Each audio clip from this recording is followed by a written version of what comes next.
Well, hello, hello, hello, and good morning to you, Great Lakes Church. It is so good to be here with you as always. If we haven't had the chance to meet before, my name is Carson, and I hope we get the chance to meet soon. But for now, I am just so excited that you are here with us, and it is so cool that even on a snowy morning in southeast Wisconsin, that we can do church together, whether it's in a building or from hundreds of homes across the U.S. and maybe even the globe.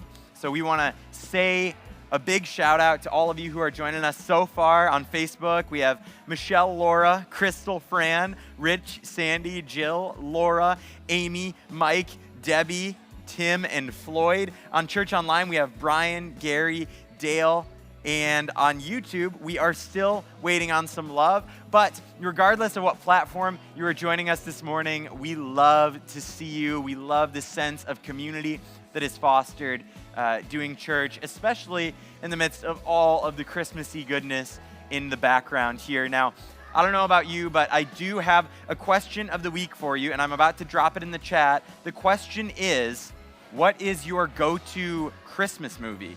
If you had to only watch one Christmas movie for the rest of your life, what movie would it be? This is a contentious debate, and I think it can frankly be divisive if we don't show excess grace. Because let me tell you, for example, Bing Crosby's White Christmas, that is far from my favorite.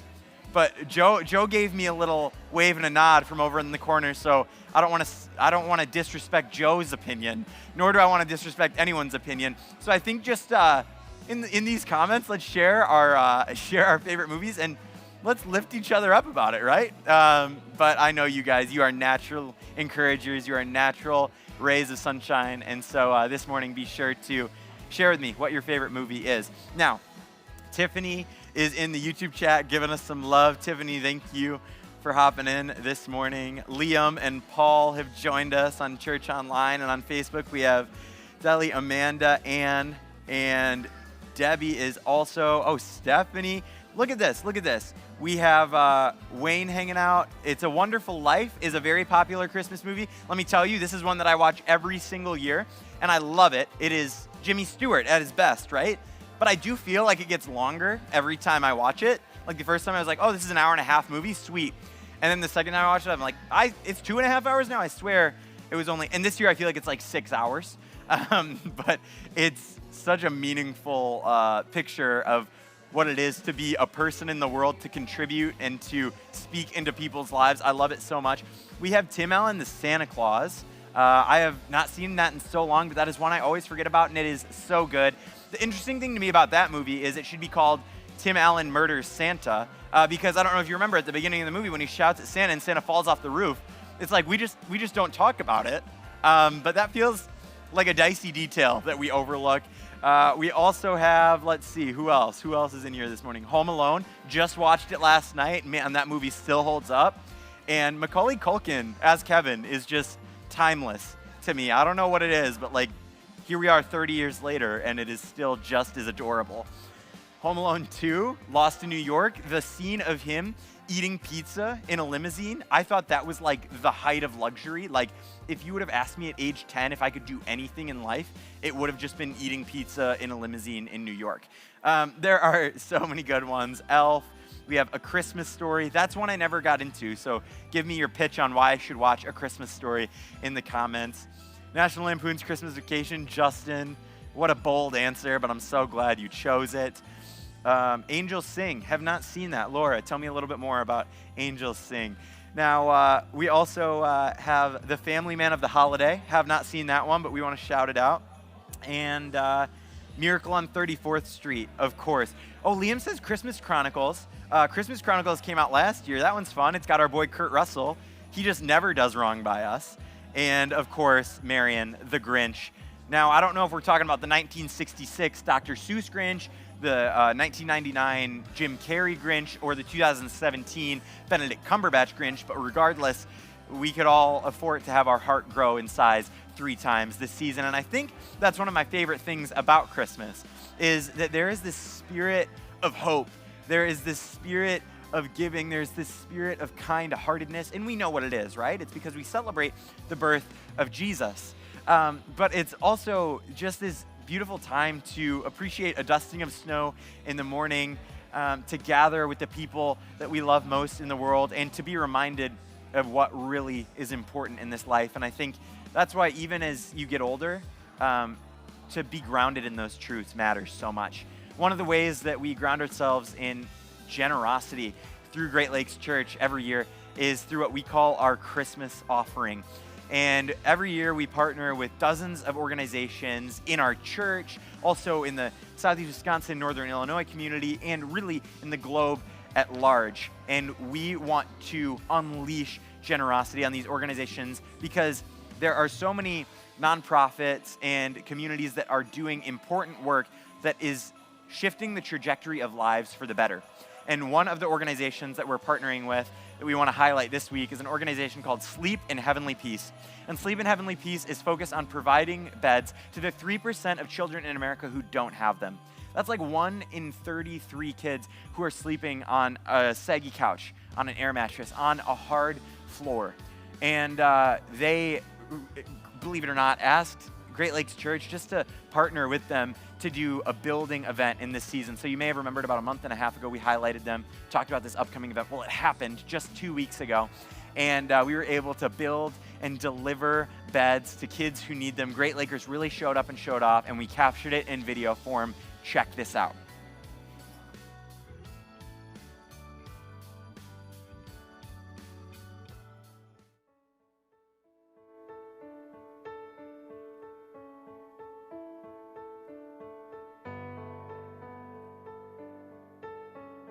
Silent night, holy night, shepherds quake at the sight, glory streams from heaven afar, heavenly hosts they sing hallelujah.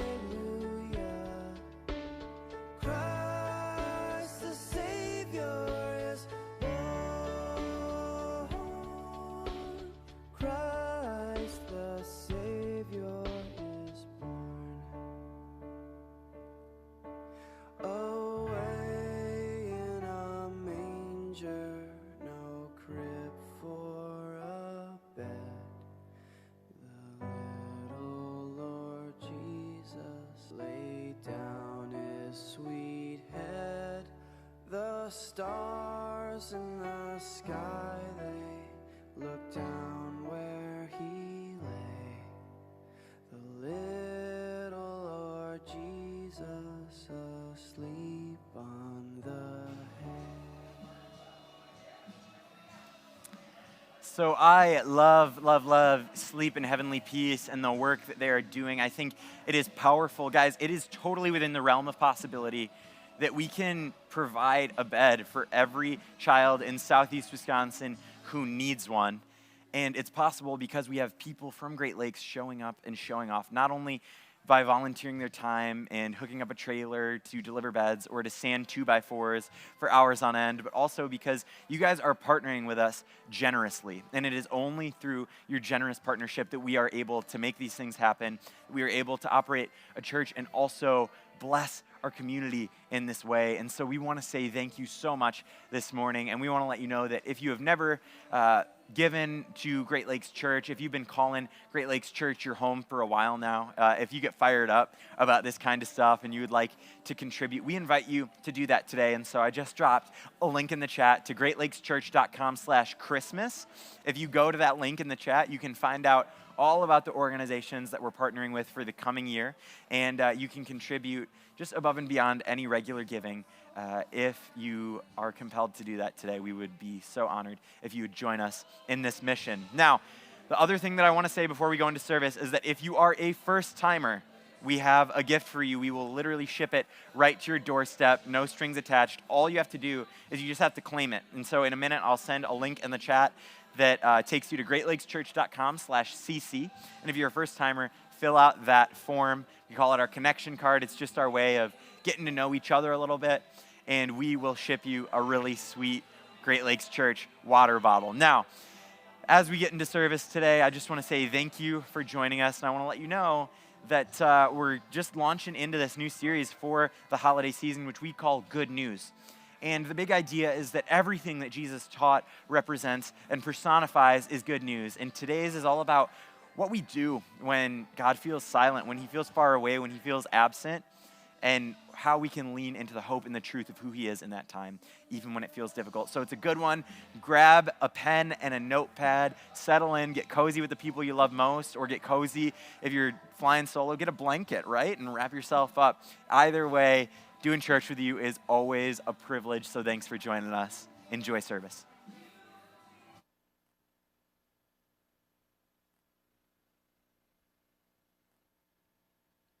Well, hello, everybody. It is good to see you.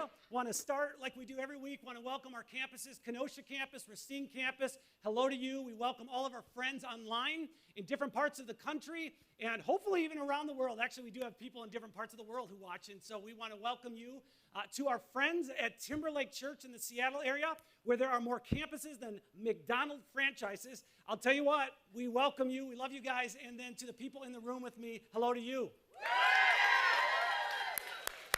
Woo! I love the energy. Guys, it's hard to believe. Christmas is right around the corner. Now, this is what's crazy, is for adults, this time of year typically flies by, but for kids, it is agonizingly slow. Right? You know this is true. And it's the reason why back in the 1950s, candy companies decided to play into that slow pain for children by creating these chocolate advent calendars. Right? And if you've ever had the chocolate, they're not that good. Right? This is not that good. They're about the size of a cashew, but they kind of help kids make it through this time of year. And one of the reasons that I'm convinced it's so painfully slow, and it feels like eternity for kids to get to Christmas morning, is because kids really just have fun through the holidays. It's like zero stress for them, right? They don't have to think about making meals. They just get to eat meals. They get to play with their cousins. They're not stressed about who's going to show up. They don't really care. They just are there. And of course, number one, what are they thinking about? Presents. Yeah. So whether your family exchanges a lot of gifts or just a couple of gifts, there's just something special about Christmas gifts and kind of anticipating what you're going to get. And every year it feels like there's a hot item. Right? When I was 14 years old, this was 1989, the gift that I was hoping desperately to get, and it actually had been around for a while, just a couple of years by that point, but was a Nintendo, right? I know some of you remember this, right? Others of you, this is just like a museum for you, but that's okay. I was just hoping for a Nintendo. We had an Atari, but this was like the big upgrade, right? And my parents weren't in a position to get it, but my grandma Nelson bought one for me and for my brothers, right? We had to share it, but that's okay because we had Super Mario Brothers, and what other game came with it? Duck Hunt. Woo! Trip down memory lane. Now, ironically, I have a 14-year-old son right now. He would love to have a PlayStation 5 or an Xbox Series X. But guess what? I'm not his grandma. So it ain't going to happen, right? About 10 years ago, and this just tells you how quickly gifts change, the big gift that my daughters wanted was they wanted an iPod Touch Generation 4. They thought that was so cool, and they got it, and they were grateful for a couple weeks, and then they start talking about what? A phone. Like that had to be the next upgrade. This is just how it goes. But every year has a special gift, right? Every decade has a special gift. If you were to go back to my parents' generation, right? They're growing up in the early 50s. The big gift from that time period, this is not a joke. It was Mr. Potato Head. Like with real potatoes. Ooh, so fun. It's like a Jack in the Box. Ooh, a Slinky. Yeah, good times. If you're like, man, I actually remember Christmas before the 1950s. We're just glad you're here. We're glad you're still alive. I will talk loud and slow and make this a great day for you. But guys, here's the deal. We've all experienced at some point, usually it's when we're kids, the agonizing wait for Christmas to arrive. This year, though, I think a lot of adults have felt like it's taking a while for Christmas to show up. Because, of course, it's been a challenging year. As a nation, we've dealt with political issues, we've dealt with racial tensions, we've dealt with fears related to pandemic. We've really had all sorts of issues that divide us as people. And so We've had to go through all that stuff. On top of that, I know this is the case, that each of us as individuals have our own things we're wrestling with, whether it's mental health issues or depression, substance abuse, maybe health-related issues, financial issues, marriage, parenting issues. Every single one of us this Christmas season, if we're just honest, could probably identify a mess in our life. And what many of us desperately need right now is a miracle. Now, I got to tell you, even though I'm a pastor, I don't typically talk about miracles, and there's a couple of reasons why. Number one, it's a hard word to pronounce, right? Is it miracle? Miracle? Like, I don't even know the right pronunciation, but it just feels weird on that end. And then secondly, there's something about it that feels mystical. And so if I'm the pastor who's always talking about miracles, then I just feel like I'm going to have this reputation of like, oh, I bet you Dave also sees UFOs and talks to aliens, and he believes in a flat earth, right? There's something about the whole idea or concept of miracles that's a little unique because a miracle is unexplainable. And it's not my comfort zone to talk about it, and yet the reality is I think a lot of us are hoping for a miracle this Christmas. Right now there are thousands and thousands of small business owners in our country. They're carrying a huge weight financially. A lot of them are trying to figure out, hey, are we even going to be able to be open in 2021? Like, is our business going to survive? And I know many of those small business owners are absolutely hoping and praying for a miracle. Right now, all over our country, there are cancer patients looking outside their hospital windows, knowing it's going to be a difficult Christmas for them. They're exhausted from chemotherapy. They're fearful of what the next checkup might reveal. And it's just clear that they're hoping, they're praying for a miracle. Right now, there are parents, many of them single parents, who are just living with the stress of a child who's gone down a dark path or a dangerous path, and they're praying for them. But their kids aren't listening to them. They're not seeking help. Many of those kids don't even want to acknowledge something's wrong. Those parents are hoping for a miracle this season. Right now, there are many, many individuals who in their hearts, they want to adopt a child, but then they look at the cost, they look at the complexities, they look at the uncertainty of the coming year, and it's just kind of overwhelming, and they're hoping and praying for a miracle this Christmas. When we look at our mess and we acknowledge, I need a miracle, I need God to intervene, I need God to step in, it may be hard to believe in miracles, but I want to tell you, I do believe God can do something miraculous.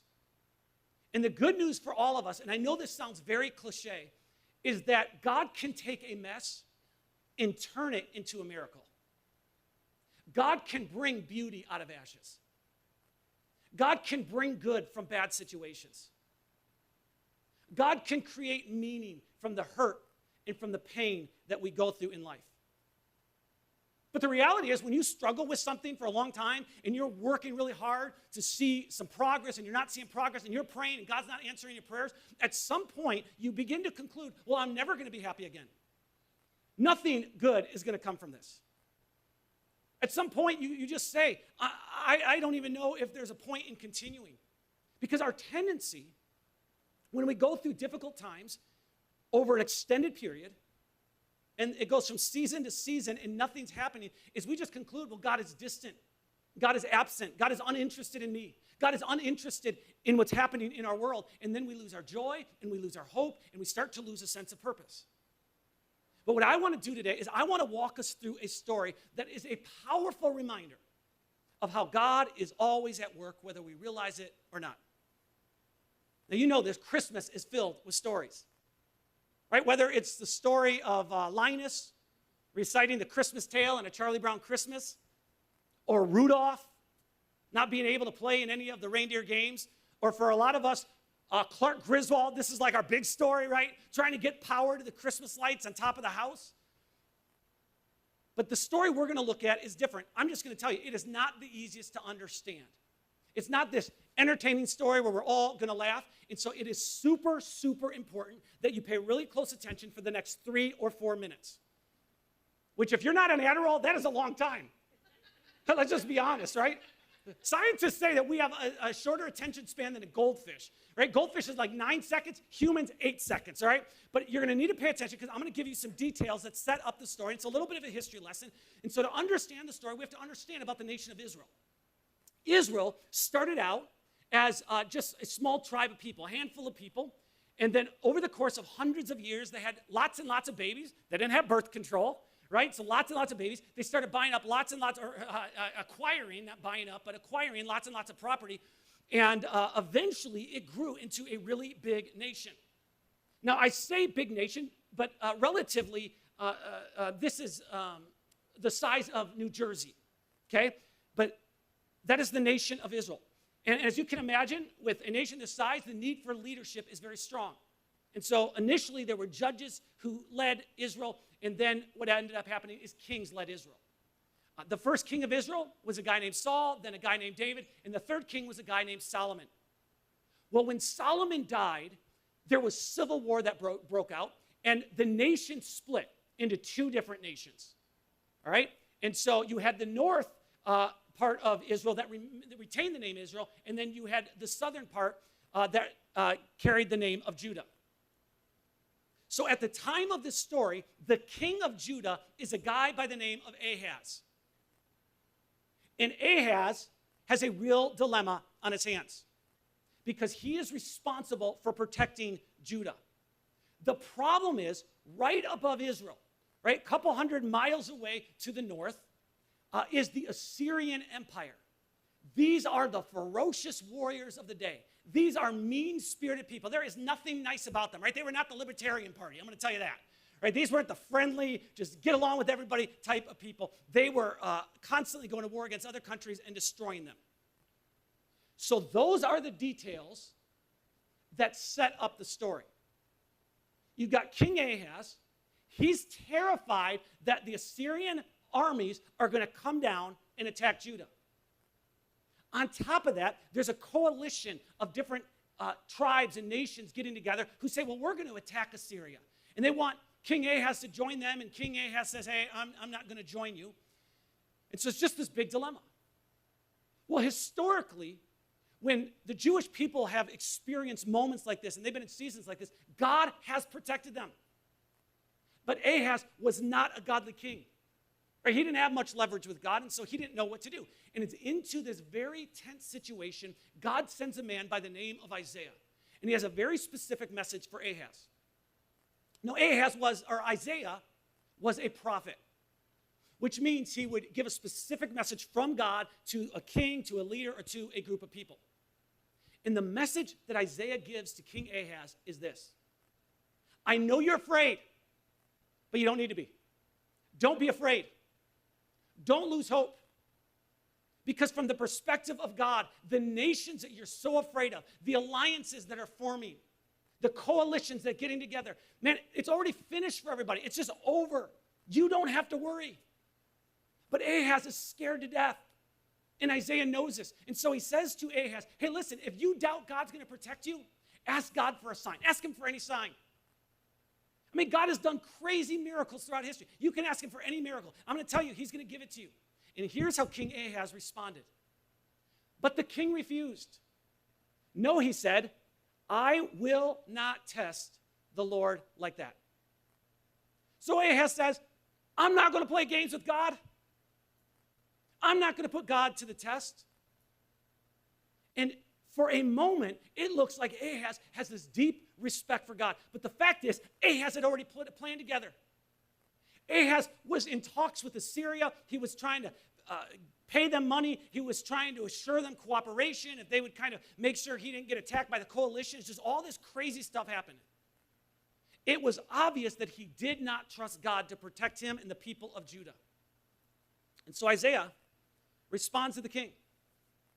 And he says, hey, listen, since you have decided not to pick a sign, God is going to pick a sign. You don't want to put God to the test? God is going to put himself to the test. And he's going to give you a sign to prove that even when circumstances are out of control, he is ultimately still in control. Here's what Isaiah says to King Ahaz in response to him saying, well, I'm not going to ask for a sign. Isaiah says, all right then, the Lord himself will give you the sign. Look, the virgin will conceive a child She will give birth to a son, and will call him Emmanuel, which means God is with us. This is really ambiguous, right? This is like, it makes very little sense. A young woman is going to have a baby, and the name has already been picked out. Woo! I mean, this can apply to so many people. And as you can imagine, it had very little impact on King Ahaz. It didn't make sense, and so he doesn't budge. And then Isaiah, he goes off on some rant about how Israel and Judah are going to go through some really bad days, and things are going to get terrible for them. And how things are going to seem hopeless, but he says, things aren't going to stay hopeless forever. He says, it's going to be dark for a while, but those living in darkness will see a great light. And then he explains what he means. And he says something that we see on Christmas cards this time of year. We see it on social media posts. He says this, for a child is born to us. A son is given to us. The government will rest on his shoulders, and he will be called Wonderful Counselor, Mighty God, Everlasting Father, Prince of Peace. What? For a child is born to us. Okay. That can mean anybody. Is it Haley Baldwin's going to have a kid? Is it, is it Oprah's going to have a kid? Who's going to have a kid, right? A son is given to us. Well, there's no ultrasounds. So it's a 50-50 shot. Okay, so you know the gender has been picked out. The government will rest on his shoulder. Yeah, we don't really know what that means. It sounds like he's going to have a position in government. That's great. He will be called Wonderful Counselor, Mighty God, Everlasting Father, Prince of Peace. This is where things start to get interesting. Isaiah says, hey, there's a baby that's going to be born. The baby's going to be very, very special. And he seems to indicate when he says he will be referred to as Mighty God, he seems to indicate that God at some level is going to enter this planet in a human body. But it's really, really mysterious. And so Ahaz just blows it off. And he walks away and he does what he wants to do. And sure enough, everything Isaiah said would happen, happened. Israel lost its place of prominence in the world. And for hundreds and hundreds of years, power shifted from nation to nation. Israel loses its influence and its leverage economically and politically. I mean, think of all of the frustrations related to a pandemic and all of the arguments and all of the things that have taken place this year. It's nothing compared to the hundreds and hundreds of years that Israel went through of difficulty. And then, after hundreds of years, God goes silent. For over 400 years, we have absolutely no record of any evidence of God's activity in the nation of Israel. The glory days of Israel are long forgotten. The New England Patriots without Tom Brady are going to be able to relate to that. This is just a little side note, right? Now, just in case you're a little bit lost, let me summarize everything we just went through. Ahaz is king of Judah. The people of Judah are terrified of Assyria. Isaiah tells King Ahaz that Judah would be safe if Ahaz would seek God's help and protection. Instead, King Ahaz seeks protection from Assyria. And Isaiah tells Ahaz that bad things will happen now, but they won't stay bad forever. And then he says the proof that God is ultimately in control is the birth of a baby. 735 years after Isaiah makes that prophetic statement, this statement about the future. When the table was set just the way God wanted it, Jesus is born. In Matthew, who is a disciple of Jesus, he writes about this event. And he adds some of his own commentary. Here's what Matthew says. He says, all of this occurred, referring to the birth of a baby, all of this occurred to fulfill the Lord's message through his prophet. Look, the virgin will conceive a child. She will give birth to a son, and they will call him Emmanuel, which means God is with us. All of this, the birth of Jesus, is a fulfillment of what Isaiah prophesied 735 years earlier. To the majority of the Jews, it looked like God had forgotten them.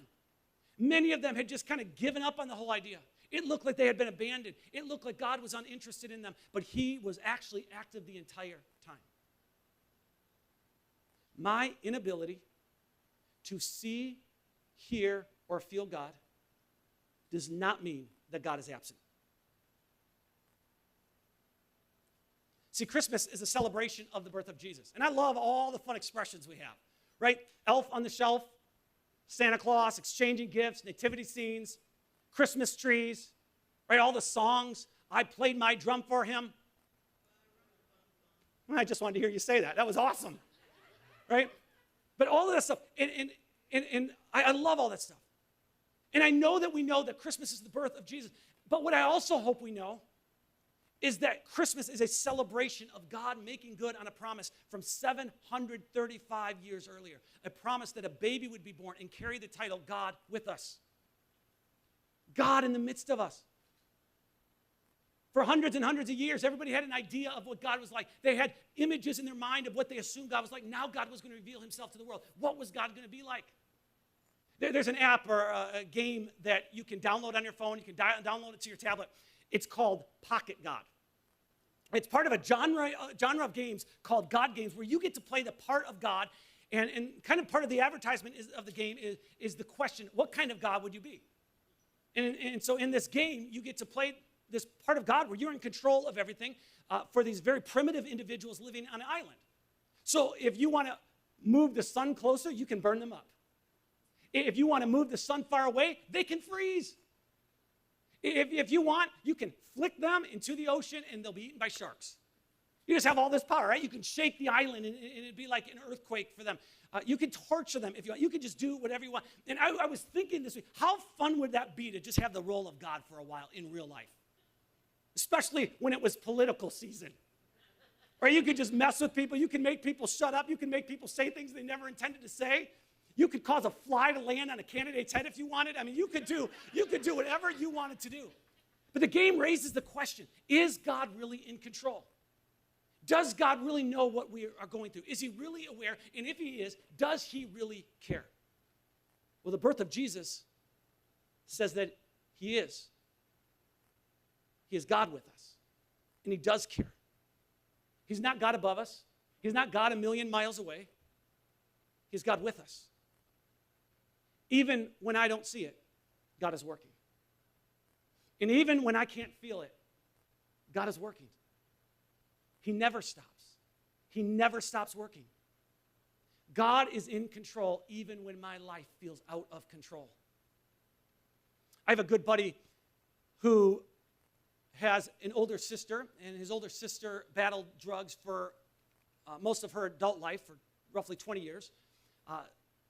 17 years ago, my buddy's sister gave birth to a baby girl. And unfortunately, because there was drugs in her system, the state took the baby away. She fought for custody, but the state said no. And so my friend Tom and his wife Jackie, they decided they were going to step in and adopt this baby girl. Now, a little side note is for several years, Tom and Jackie had been trying to have a baby, and they were unable to. And so they end up adopting their niece. So what was a painful season for Tom and Jackie, what was a painful season for Tom's sister, ends up being a moment where God works in the pain. 3 years after the adoption, Tom's sister tragically passes away. The good news is Molly, her daughter, has grown up in a stable family where she is deeply loved. Now, if you were to peel back the layers of that story, Tom and Jackie would tell you there's pain and hurt and questions and drama, and there's all sorts of stuff there as they were kind of going through this season. And that stuff didn't magically disappear. Some of it, they still have to deal with the repercussions of choices that were made. But God moved in the midst of it. There's not a bow on a flawless package of their story. It's not like everybody lives happily ever after, but God brought purpose and he brought meaning out of their pain. And in life, what often happens, and it's so frustrating, is we're looking at a puzzle piece, right? We're looking at one or two pieces of the puzzle, and it's kind of our life, and it's so frustrating because we can't make sense of it. God understands what the big picture looks like, but only God. And often it takes us years and years and years to begin to see the bigger picture. Often we don't ever get to see it. We just have to wait. And waiting is never fun. But what waiting does is it gives us a little bit of perspective. Right? Without perspective, what ends up happening is we make quick decisions and we damage our life. Without perspective, we rush things. If you really think about it, it's our inability to delay gratification that's the cause of so much pain in our life. It's the cause of a lot of financial debt. We didn't want to wait till we had the money to afford it. It's the cause of sexual regrets. It's the cause of relationship issues. We wish we could get in a time machine and go back and undo that and not say that and undo that situation, right? As humans, there's something in us that if we don't have perspective, we just try to make things happen ourselves. And if we choose that we're not going to do that, we get really desperate and we say, God, I need a miracle and I need a miracle right now. But whatever miracle you are waiting on today, let me encourage you with this. God may be silent, but do not interpret God's silence as absence.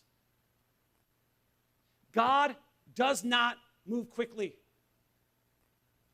It's like when you're standing behind someone and you're trying to move somewhere and they're just moving way slower than you think is acceptable. And you're trying to kind of dodge them one way or the other, right? And they're just kind of minding their own way.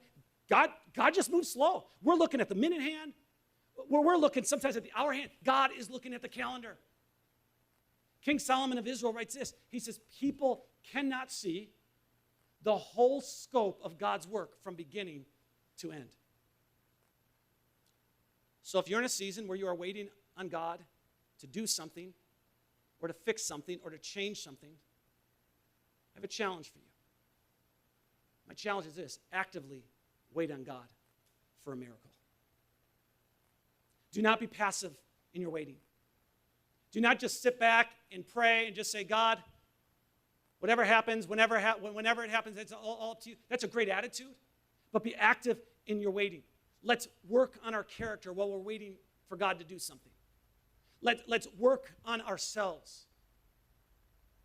In some cases, maybe we need to meet with a therapist and say, all right, I'm waiting on God to do a miracle, but I'm gonna do something here. If you're waiting on a financial miracle, maybe for you the next step is sitting down and creating a budget, or maybe it's meeting with a financial advisor. Let's do what we are able to do while we're waiting for God to do what he is able to do. Because the reality is God moves slowly. And one of the reasons that God moves slowly is God is more concerned about what happens in us than what happens to us. I know, lame. Right? Because we're concerned about what happens to us. God's way more concerned about what happens in us than what happens to us. And almost every single person whose life story we read about in the ancient scriptures, they spent years. You're not going to want to hear this next thing. Often decades, waiting for God to answer their prayers and to fulfill a promise he had made to them. And so while we are waiting on God to do a miracle, God invites us to seek him and to know him and to experience him in palatable ways.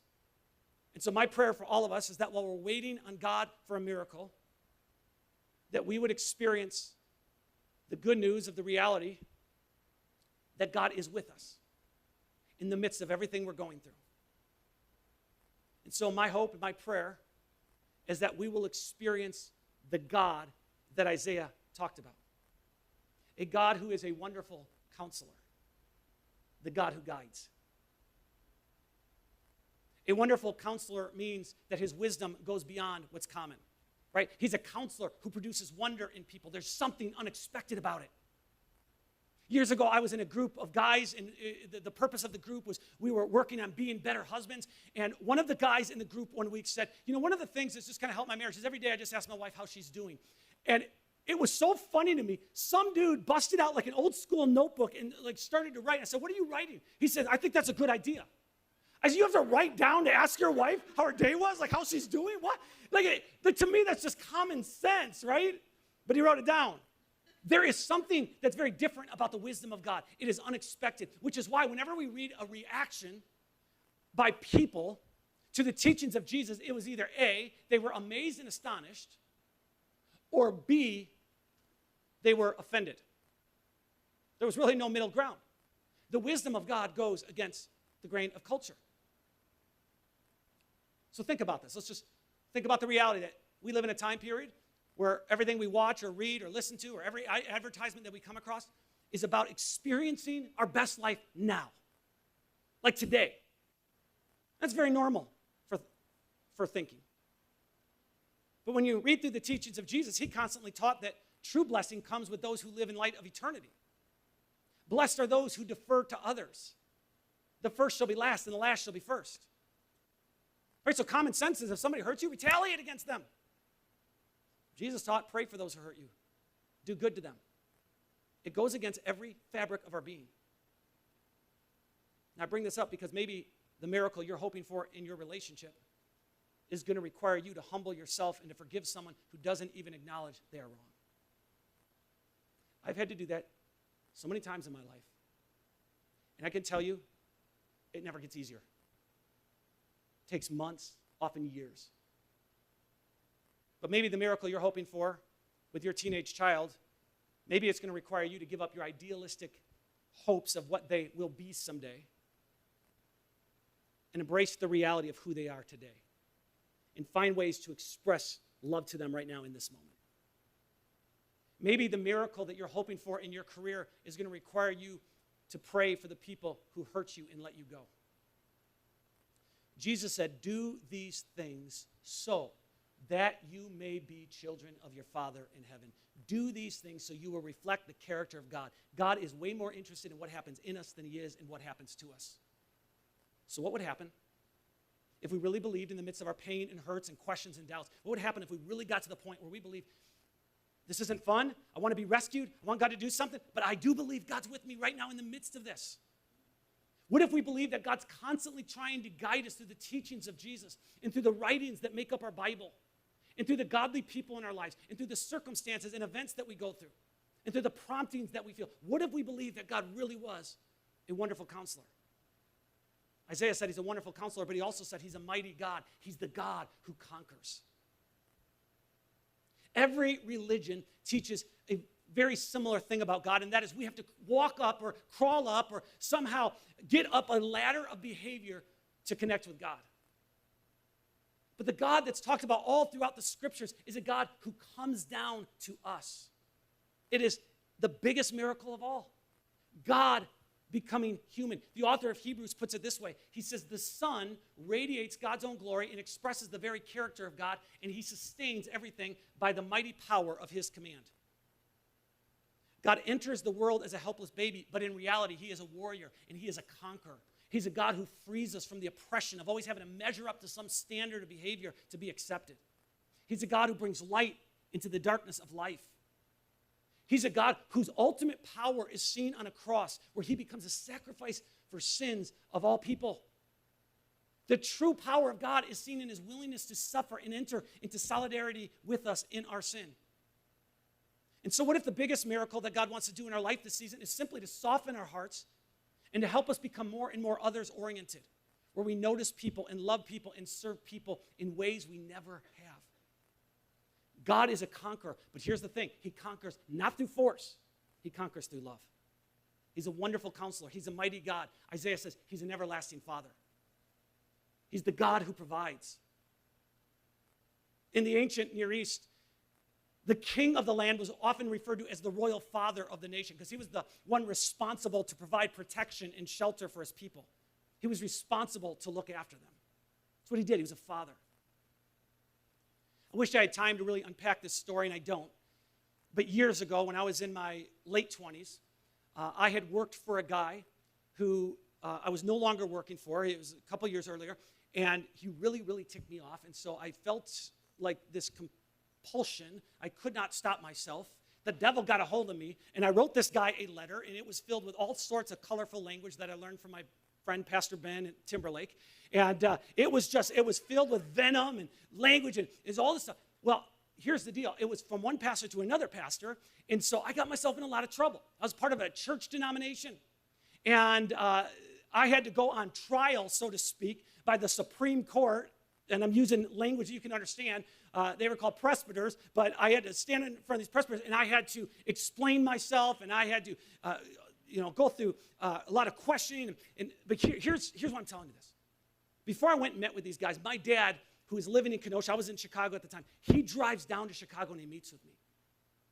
And my dad says, hey, I know you regret writing a letter, and I'm terrified waiting for my dad to just kind of blast me, right? And he says, I just want you to say, I want you to know that when you stand in front of these guys, it's likely that they're going to make you question whether or not you should be a pastor. And I don't want you to second guess it for a moment. And they're going to make you second guess yourself whether you love God or not. Do not second guess it for a moment. I'm proud of you, and God still has his hand on your life. God is an everlasting Father. He provides love and meaning and protection and approval and security. And whatever miracle you need, I pray that you experience the miracle of God's love and acceptance for you in the midst of your mess. He's a wonderful counselor, a mighty God, an everlasting Father, and he is the Prince of Peace, the God who makes us whole. He's a God who makes us feel whole and complete. Every one of us deal with insecurity, and it expresses itself differently, right? My insecurity, just like so many of you, I attach my worth to the church. Or you attach your work to what you do, and so when the church is moving forward and things are great, I feel great about myself, and when our numbers aren't up, when our giving is kind of wavering, when our mission work isn't what you may have did in a different city, right? I start to question myself a lot. And I have to remind myself that, man, my worth is so much different than what I do or where our church is at in a specific season. I love the words of Jim Carrey, the comedian and actor. They've become very famous. But I love what he says because I think a lot of us need to hear this. He says, I wish everyone could experience being rich and famous so they'd see it wasn't the answer to anything. And basically what Jim Carrey is doing, he's echoing the words Madonna gave in an interview years ago for Vanity Fair magazine. Here's what Madonna said. She said, I have an iron will, and all of my will has always been to conquer some horrible feeling of inadequacy. I push past one spell of it and discover myself as a special human being. And then I get to another stage and think I'm mediocre and uninteresting. She continues, again and again, my drive in life is from this horrible fear of being mediocre, and that's always pushing me. Because even though I become somebody, I still have to prove that's somebody. Madonna's words, I'm convinced, are not just a reflection of her life, they're a reflection of the human heart. We're constantly looking to prove our worth, but the Prince of Peace says, you have worth. You have worth. I was looking at some of the decorations on one of our Christmas trees this week, and it was just like, it was obvious these are made like by my daughters when they were young, or my son. And I mean, I think one of my daughters was under the influence when she was painting this thing. And you know, some of these are just straight up ugly. Let's just be honest. Nobody's going to give $1 for them on eBay. They just are. I know it sounds cruel, but they have a lot of value. Why? Because of who made them. I don't want these thrown away. I like seeing them on my tree. Our Heavenly Father says, you're valued, you're mine. And I hope in this season, while we're waiting on a miracle, for God to bring a miracle out of the mess in our life, I hope that we don't miss the biggest miracle of all, and that is God is with us. May we know him as a wonderful counselor and a mighty God and an everlasting Father and the Prince of Peace. Would you pray with me? Our Heavenly Father, I pray that as we wait on you to do a miracle in our life, that you would help us to be active in our waiting. You would give us the wisdom to know what we're supposed to be doing in this season. And as we wait, help us to know and discover you in new and fresh ways. Help us to remember that you are a God who is with us. In Jesus' name, amen.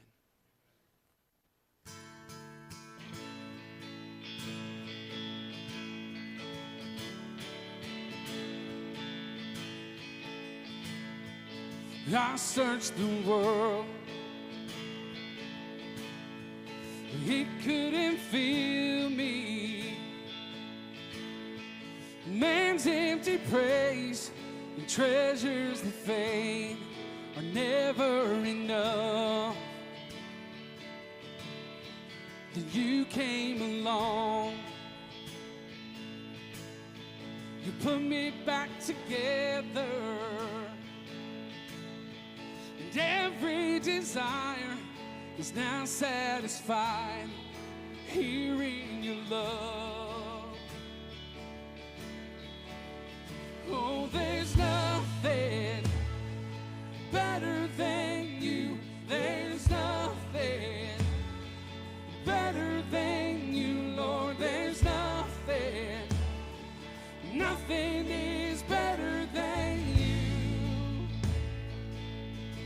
Yes, I know it's true. I'm not afraid to show you my weakness, my failures and flaws. Lord, you've seen them all, and you still call me friend. Yes, you do. 'Cause the God of the mountain is the God of the valley. There's not a place your mercy and grace won't find me again. Oh, there's nothing better than you. There's nothing better than you, Lord. There's nothing. Nothing is better than you. I know it's true. Oh, there's nothing better than you. There's nothing better than you, Lord. There's nothing. Nothing is better than you.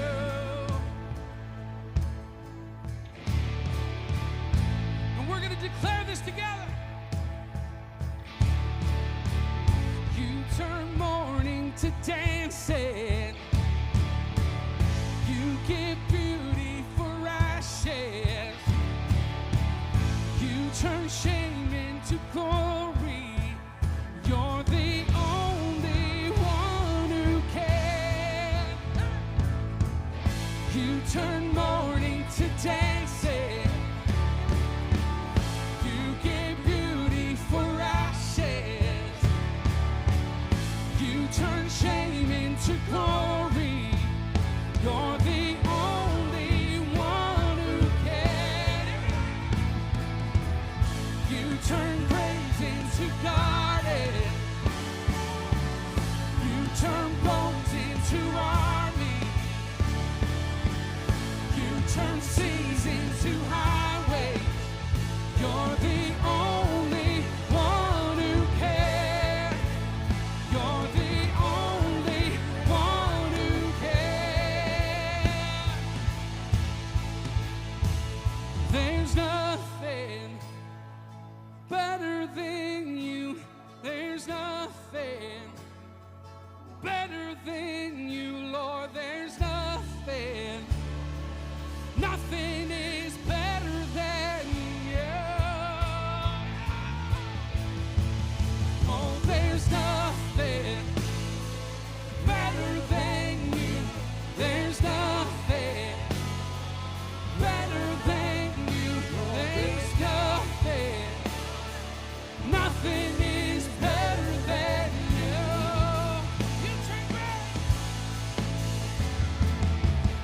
You turn praise into garden.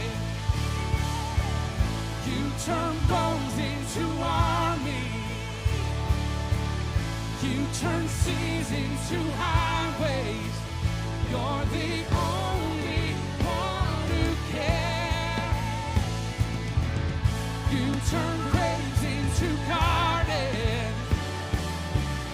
You turn bones into army. You turn seas into highway. You're the only